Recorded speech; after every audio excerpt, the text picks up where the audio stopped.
చేసి మంత్రి గారు ఇక్కడే అడ్డా పెట్టి ఇష్టానుసారంగా అధికారులు దుర్వినియోగం చేసి ఈ ప్రాంతంలో ధర్మాన్ని ఓడించడానికి ప్రయత్నం చేసిన ప్రజలు మా పక్షాన్ని నిలబడి పెద్ద ఎత్తున ధర్మం పక్షాన ఈరోజు తీర్పు ఇవ్వబోతున్నారు.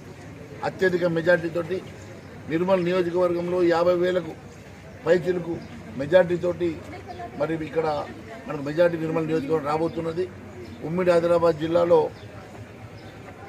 ముఖ్యంగా ఆదిలాబాద్ పార్లమెంట్ నియోజకవర్గంలో అత్యధిక మెజార్టీతోటి గౌడెం నగేష్ గారు గెలవబోతూ ఉన్నారు. భారతీయ జనతా పార్టీ గెలవబోతూ ఉన్నారు. ఎన్ని రకాలుగా వీళ్ళు అవినీతి సొమ్ముతోటి డబ్బులు పంపిణీ చేసి మద్యం పంపిణీ చేసి అధికారులు దుర్వినియోగం చేసినా కూడా ప్రజలు ధర్మం పక్షాన్ని నిలబడ్డందుకు ప్రజానికానికి ధన్యవాదాలు తెలియజేస్తా ఉన్నాను. ఖచ్చితంగా భారతీయ జనతా పార్టీ రాష్ట్రంలో కూడా అత్యధిక సీట్లు గెలవబోతున్నది.